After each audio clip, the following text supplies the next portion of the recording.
Hello everyone, my name is Jesse Bourgeois, and today we're talking about how to set better goals.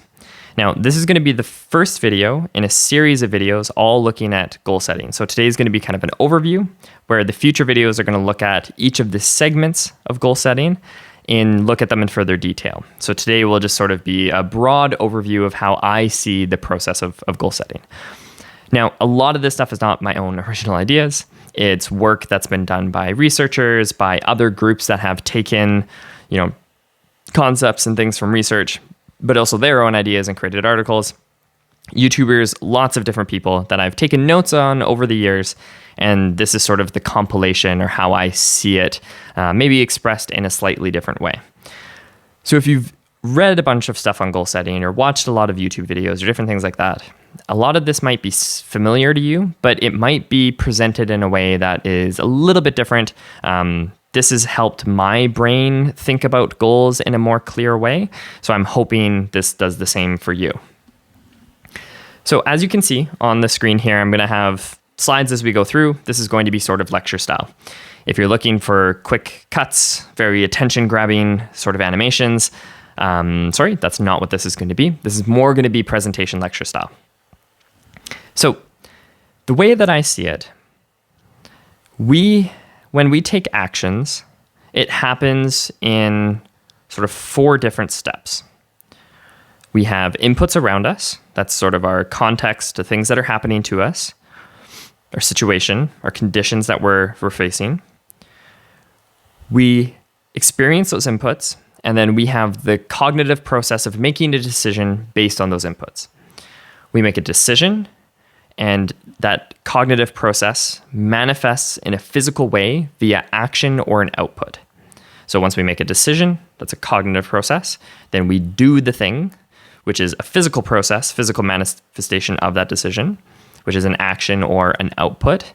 And then that action or output produces consequences, outcomes, whatever you want to call it. We're going to use the term outcomes. So stimulus, things happen around us, our situation. We make a decision. We act on that decision, and then that produces some form of outcome. Now, what typically happens is once that outcome has occurred, it creates a new situation. So now we have new outputs, new conditions, which allow us to make new decisions, different actions, and new outcomes. And this continues moving forward. So progress happens via these outcomes, creating new conditions, new inputs, new actions, new outcomes, so on and so forth. So it starts to sort of build off of each other. We see this progress, and that's how we kind of move forward in our lives and create progress, for lack of better terms. What we're going to do is we're going to look at this and see how this relates to setting goals. And I think there's a couple ways that we can do this, but we're going to split this up into 2 different components. So the first chunk of this input decision process, the stimulus around us, making a decision based on it, is internal processing. If you watch my last vlog, I was sort of brainstorming as I was running on the mountain, thinking about this. And I had mentioned that there seems to be this sort of everything is contingent on interpretation of your situation. And that's this decision part. That's this internal processing. Because the output or action we take, and therefore the outcomes that we get in our life, are dependent on how we perceive our situation and make a decision. That internal processing is so interesting, so unique to humans in such a way. Other animals do it, but we're very unique in how we approach it and the variety of how we can approach it. It's very interesting to me. So that'll be a whole video on itself, but for the sake of this video, we're just going to talk about how this splits up. So there's that internal processing piece, and then there's the actualizing the decision, manifesting it into reality via action, and then an outcome occurs. This planning this chain of events ahead of time is goal setting. That is the definition that we're going to use, is that planning this series of events in advance is what goal setting is. So I'm thinking into the future of what my inputs, my situation, my conditions are going to be, the decision I want to make because of those inputs, the action based on that decision, and what my target outcome is. That is the process of goal setting, is doing that in advance. Now, obviously, this has some complications. So it can become complex because there can be many inputs, and the target outcome that I'm working towards can have a bunch of preceding outcomes ahead of it. So I can't jump straight to, financial freedom. I need to have steps along the way. I can't jump straight to being incredibly healthy and in good shape. There's a bunch of outcomes that precede getting to that step. I can't be winning trail races without a bunch of small steps to get there, a bunch of small outcomes to get there, training goals, schedule goals, all of these other things. And the inputs, sometimes we don't necessarily know what's going to happen in the future. We don't know the conditions. We don't necessarily know the repercussions of some of the outcomes that we're working towards. So those inputs can also be quite complicated. What seems to be the best way of addressing those complexities is to try our best to project into the future and then make a plan working backwards. So to identify a series of very simple decisions and actions that will most likely, via probability and learning the area of the goal that we're setting, which more on that in the future, but to identify a series of very simple decisions and actions. I don't know about you, but if I like the idea of setting big, grand goals, but my follow through is very poor. I need to have very, very simple goals in order to actually achieve them. Super, super simple decisions, so there's not a lot of cognitive effort to go into it. Very simple action where everything is right in front of me and I can do it very easily in order to get my goals completed. Otherwise, I set goals and then nothing ever happens. So that's the goal setting process, is doing this in advance. This means that often our goals are tiered. That's kind of what I alluded to of you might have this big, grand final goal, but you can't jump straight there. You need to have smaller goals to get there. And this is very common, right? Big long-term goals and then simpler short-term goals. The short-term goals feed into that long-term goal.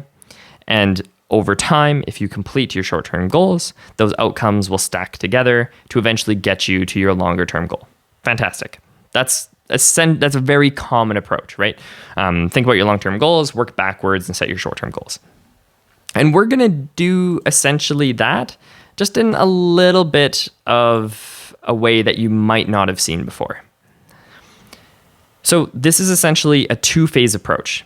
Phase one, or stage one, is figuring out the bigger picture conditions that you desire. Ideally, they're meaningful and aligned with what you value and what you feel is important. So your big goals should be based on the ideals you hold and turning those ideals into a reality. That way they're meaningful, they're fulfilling, and they aren't these like empty feeling big goals that you get at the end. In my young life, I've only had a couple of those moments where I had big goals that I was striving towards, and then when I got them, I was like, ooh, that wasn't it. That wasn't actually what I wanted.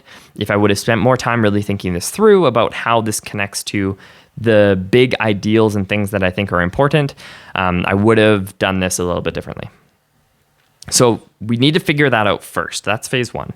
Phase two is creating actionable steps that are specific to your current context and conditions that will help you progress to your desired context and conditions.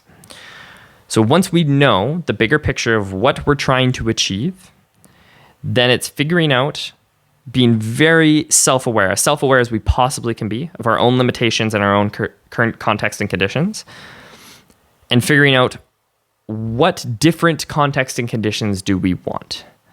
What does that bigger picture ideal look like in terms of conditions of our life?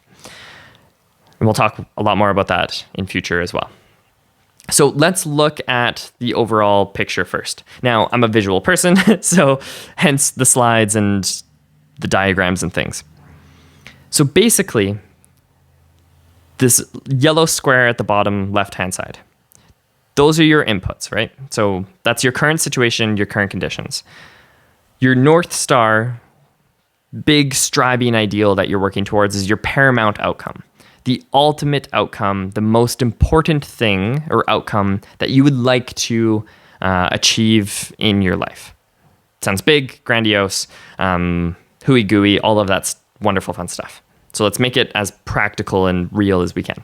Basically, you need to know your current situation, who you are, what you do, how you think, feel, perform, all of those types of things, that big self-awareness piece. And then you need to know your objective potential. This is the part that I struggle with. I think I sometimes overestimate what I can achieve and who I am as a person and what the highest objective expression of myself is. And then other times I underestimate that. It goes back and forth. I think some people are probably more prone to like underestimating what they can accomplish or who they can be and how wonderful of a human being they actually are already. And other people are maybe set things a little bit too grandiose of like thinking, you know, it'd be like me being like, I'm going to be a professional rugby player with, no, it's not going to happen, right? So trying to be objective, and it's really hard to do that because I don't know about you, but I have a lot of feelings, and I have a lot of feelings about myself of like how good I think I am, self-esteem stuff, all of those wonderful things that really get in the way of doing this well.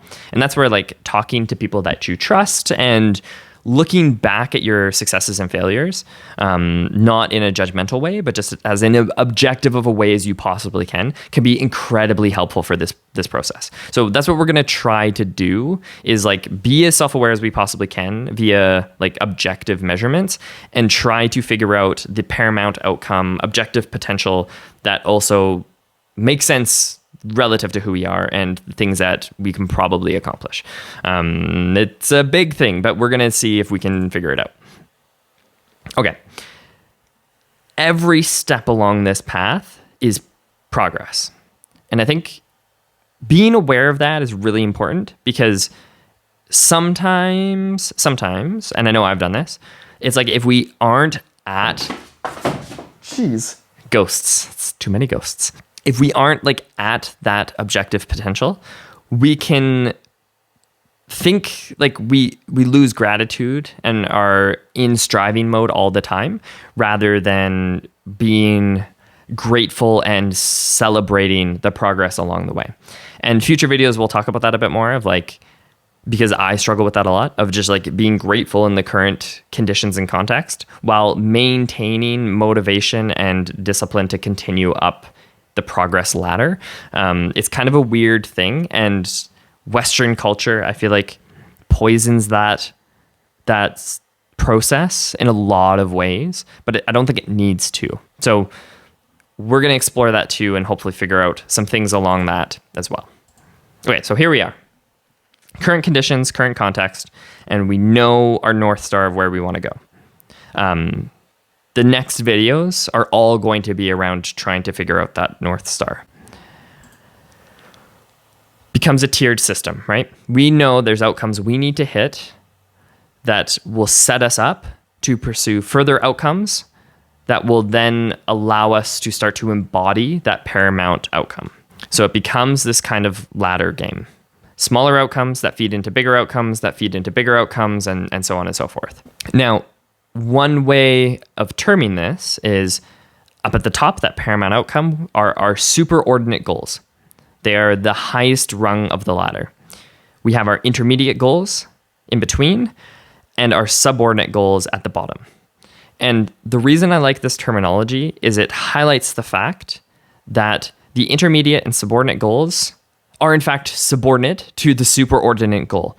They need to be planned in reverse.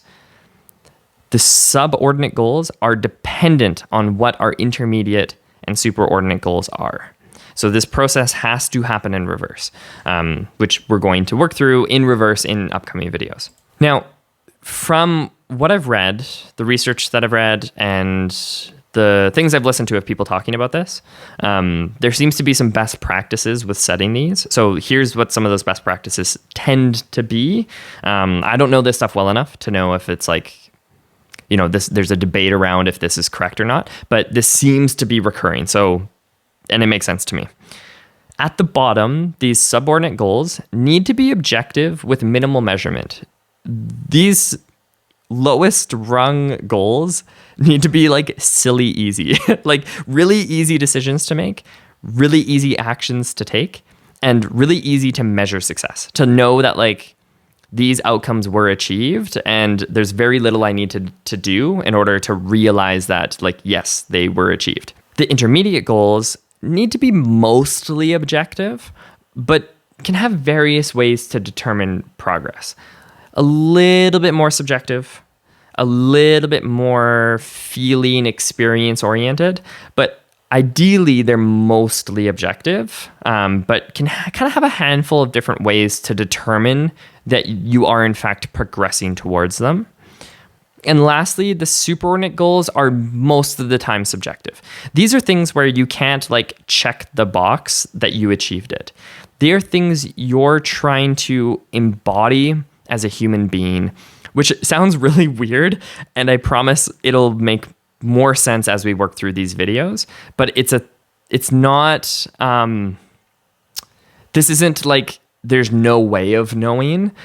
There should be ways of knowing. It's just going to be more subjective. Okay, so we have our inputs, our current context. We have these outcomes on a tiered system, superordinate, intermediate, and subordinate goals. And then time happens. We're all subjects to time. At the beginning, as time goes on, we have our input, we make a decision, we do an action or we have an output, and that produces an outcome. And this takes a little bit of time, right? So we're starting to make progress. We're hitting these outcomes.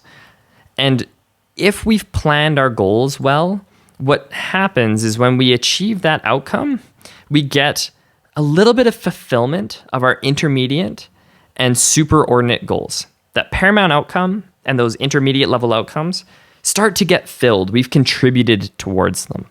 So a common one, like let's say my paramount outcome is like one of my superordinate goals is I want to be a healthy person. Like, how do you check that box, right? Like, that's a kind of a subjective statement of, what is a healthy person? What does that mean to you?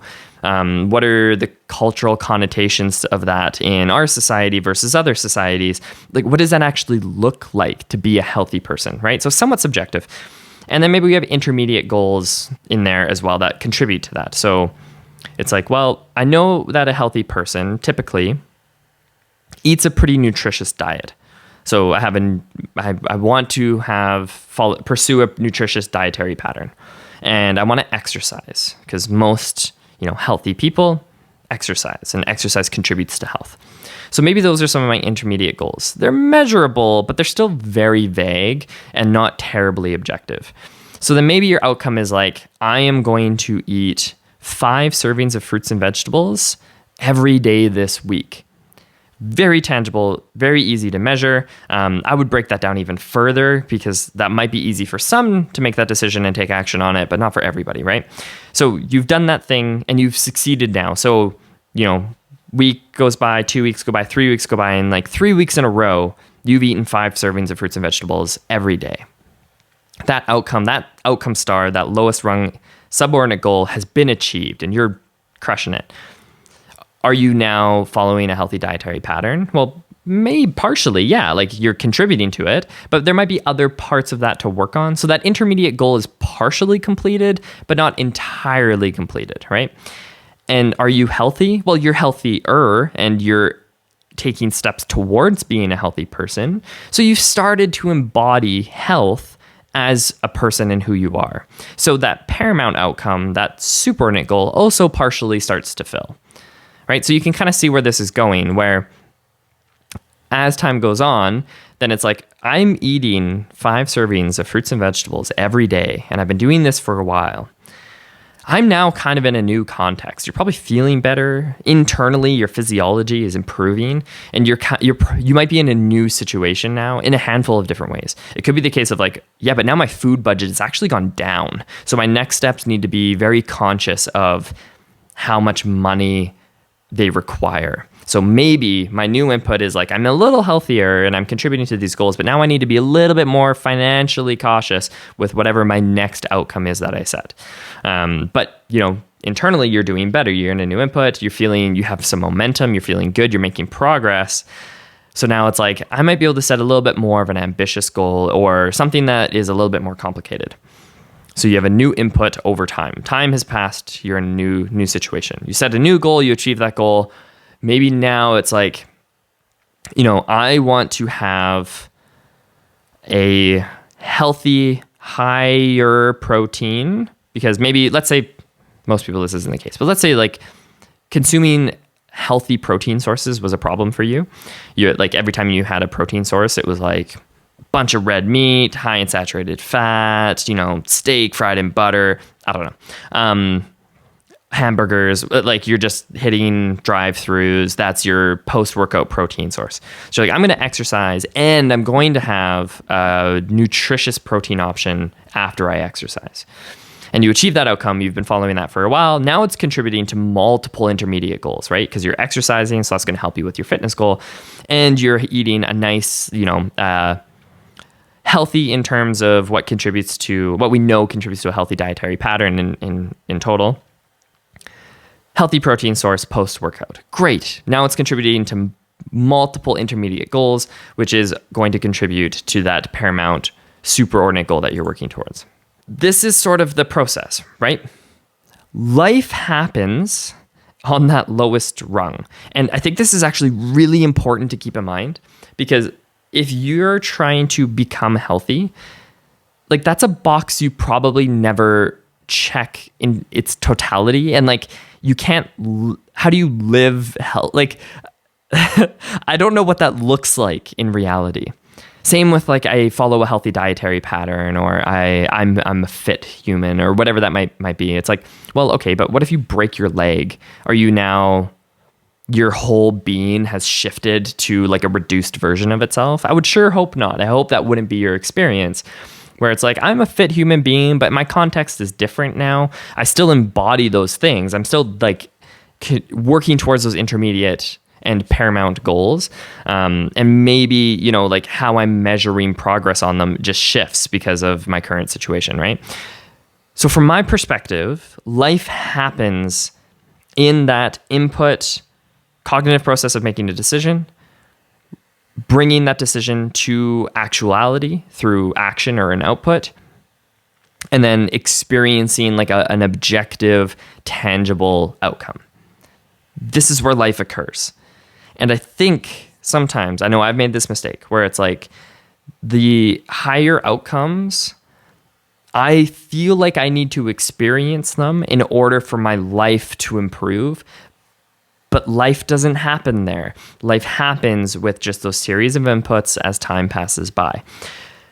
Yes, those inputs will improve. The conditions will change. It can alter your overall experience of your life. And I think that's what filling those intermediate and superordinate outcomes actually does, is it changes the conditions so that your experience of those conditions improves. And that can be an entirely internal process, right? Like if a paramount outcome is, I want to be a more peaceful person. I want to have better resilience. When something happens to me, I want to be able to see the positive in it and be able to feel a sense of calm and peace and not go into freak out mode. I want to skip the freak out as much as I possibly can. That's amazing. And that could be entirely like there's actions attached to that, obviously, right? Like, but that could be predominantly changing just that cognitive process of making a decision. You have the same input either way, pre-you peaceful person, post-you as a peaceful person. Input happens that normally pre being a peaceful person would have chaos. You would have freaked out. But now the cognitive process to make a decision allows you to like step back, realize, okay, this is a thing that's happening. You're calm about it. You handle it appropriately. You skip the freak out, and your action is to have the tough conversation with the person that needs to happen, or make the tough decision, or do the tough action that needs to occur in order to resolve the issue. That's contingent on that decision-making process. And I think a lot of this is contingent on that. And as we move forward in videos, that'll become more and more apparent, I think, which is what I was alluding to in the vlog Running on the Mountain. So basically what I'm saying is that these higher level outcomes influence the life that happens on that lowest tier, those subordinate goals, the experience we have, and the goals we're able to set via the inputs and cognitive process, actions, and then future outcomes is heavily influenced from those, how much we've filled those upper level outcomes. The more that we fill them, the more influence they have on where life happens. Putting this in a little bit more of a clear way, the intermediate and superordinate goals is the change in conditions or lifestyle, or via those things, the life that you desire. So it's a change in the conditions and the experience that you're having.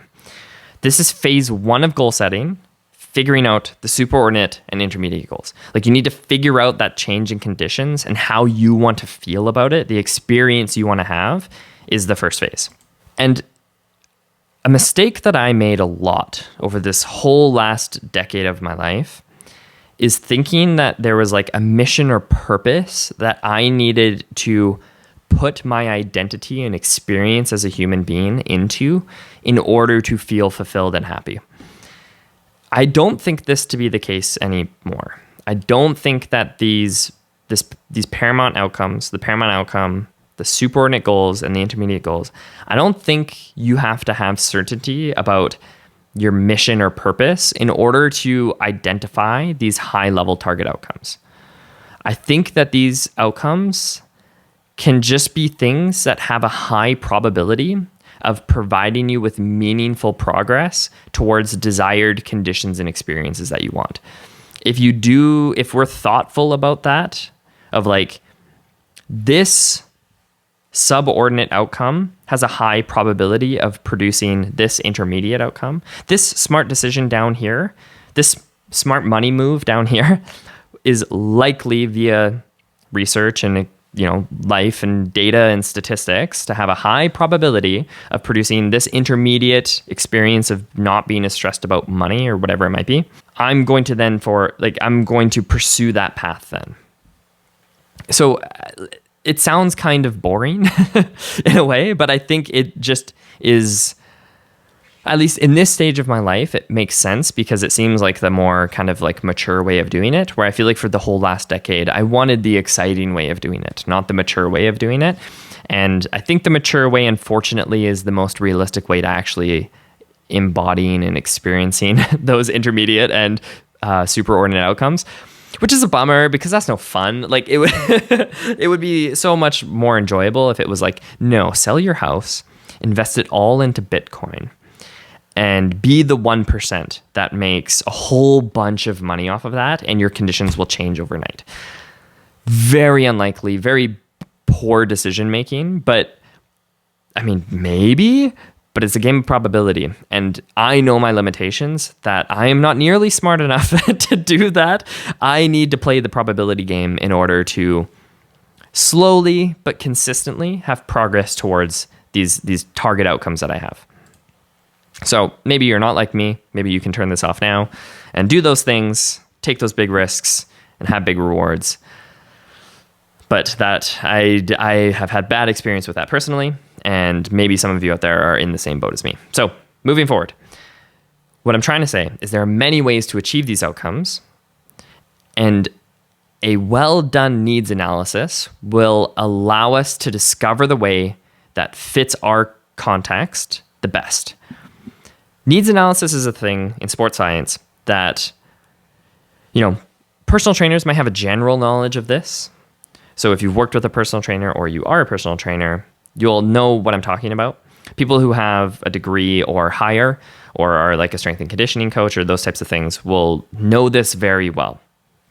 So basically what it is if someone comes to you and is like, I want to get fit. It's like, well, tell me more. What does that mean to you? What is the target outcome? An athlete comes to you and is like, I want to perform better on the field. It's like, what sport do you play? What are the requirements for your position to perform better?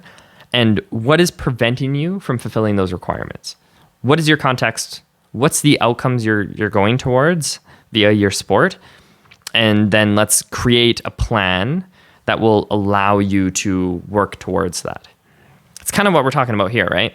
And that can be done for many different things. Because if you say you want to be healthy, we have data on what contributes to health. So we can do a needs analysis of what health via probability likely looks like, and the data that suggests these are the things that contribute to health. We can look at where we currently are, and then fill in the gaps of how we get there. So it might make sense that's a good process to do, given what we're talking about here, right? The inputs, where we currently are, the outcomes, where we want to go, the thing. The needs analysis is figuring out the path between those two. So very cool. And a needs analysis will allow you to do that. So a needs analysis is essentially a systematic process for determining and addressing needs or gaps between the current conditions and the desired conditions or wants, right? So you can apply that to many, many, many, many of things. And it fits in really, really nicely with this goal setting situation. But remember, it's contingent on the desired conditions or wants. So we need to figure that out first. We can't fill in the gaps if we don't know where we're going. So I know I've said that a bunch of times already, but I think that's just so, so important. So phase 1 is establish the superordinate and intermediate goals. Phase 1B is like performing that needs analysis to figure out the actionable path that will allow you to embody the superordinate and intermediate goals. Some people call the needs analysis process the intermediate goals. I'm not a huge fan of that. I think that kind of misses some things, but it doesn't really matter. As long as you understand the context of like, we need to figure out where we're going. The needs analysis is going to allow us to plan actions in a thoughtful way. That's really all there is to it. I say that like that's an easy thing. I think I'm underestimating how challenging this actually is. So anyways, phase 2. We need to implement that needs analysis, which brings us back to where we started, right? So through our needs analysis, we have a pretty good idea of our inputs. We know the decisions we need to make in order to achieve outcomes that move us towards the desired conditions that we're working towards. So that internal processing piece, we need to like hammer that down so that we can do the outputs to achieve the outcomes to progress towards the desired conditions that we're working towards. This first little chunk, we're going to talk just very briefly about each side of this, just a couple of thoughts that will kind of prime us for our upcoming conversations on these. So input, when I say input, what we're talking about is the environment around you. So the external materials that are around you. The situation or conditions you find yourself in, how those things around you, including other people, act upon you. And then resources. So the things that you have access to that you can utilize once you've made a decision. And I think thinking about it in that way is really helpful, because when we get into types of goals, when it comes to like this little chunk here of how we plan it to, like what action makes sense in the context, which is kind of like different goal types. Like, do you want a performance goal? Do you want a process goal? Those different pieces. And we're going to get into that, all of those. Are somewhat dependent on the status of the environment, the conditions you have, and the resources that are available to you. And resources is also like the knowledge that you have that you can tap into. So it's kind of a neat thing, and we'll talk a lot more about that. But I find that pretty cool. I just want to highlight again that the decision-making piece is just so incredibly crucial. So I still think so much is contingent on this. And as you can tell, this is like what I've been thinking about a lot lately. But an output or an action is the physical manifestation of a decision. So a decision is a cognitive process of choosing a course of action. Wow, what an important thing. Like if we can't do that well, and I know this is what I struggle with, is like I make bad decisions. Like, how do you correct that? Like, what's the course correction to no longer make bad decisions? That's largely what we're trying to figure out here, is so that, like, how do we set this up so we make good decisions and make good action? Okay. In the fitness world, you'll hear a lot of people say that like getting to the gym is the hardest part. And I think this is what they're talking about.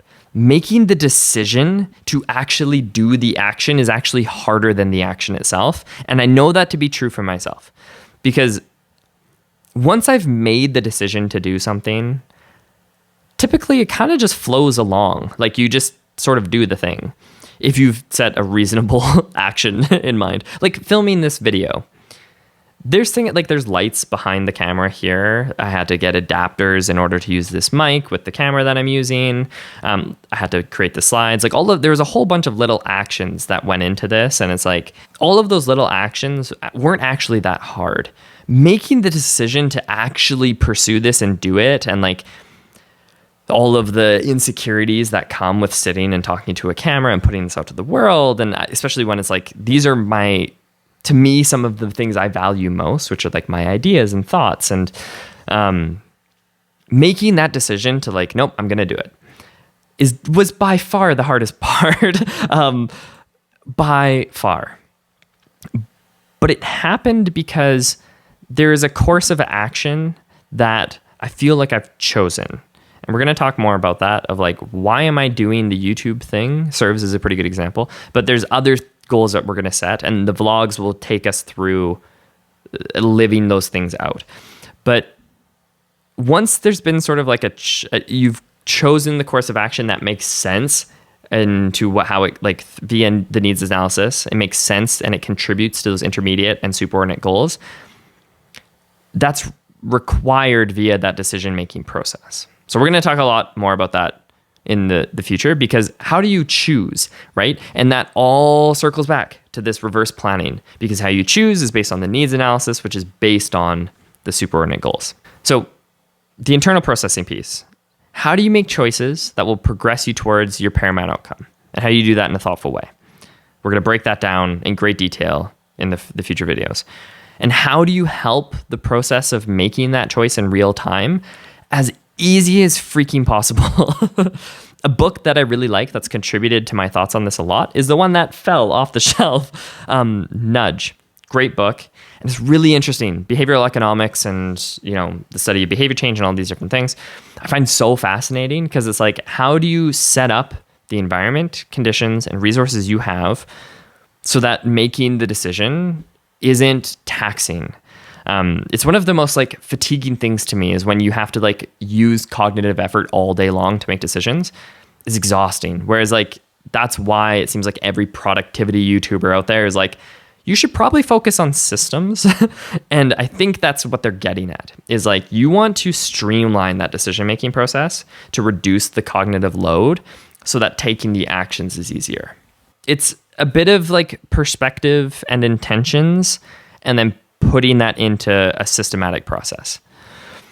I want to highlight that, like, I don't want this to come across as like, this is void of like all feeling and emotion, and this turns into like this robotic process that is just driven towards progress and pursue capitalism and like just drown yourself in Western philosophy and what is productive and blah, blah, blah, blah, blah, blah, blah. Just burn out. That's not what this is. Like, this whole thing could be a thoughtful way to simply not change anything in your external reality, but just your internal experience of it. Like, all of this could be done with the paramount outcome being that I want to be more grateful for what I already have in my life. That's great. And it still requires some actions, because an action might be, I want to meditate every day. What are my inputs? I'm going to make the decision to do that. I'm going to do the action of meditation. And then the outcome is I'm becoming a more peaceful, grateful person, right? Like, this doesn't need to be progress in the form of like external productivity. You know what I mean? So I just want to highlight that, because I think sometimes, I know like when I watched too much YouTube on like self-improvement and productivity and all of these things, leadership, all of this stuff. And it's kind of always towards like a bottom line type of vibe.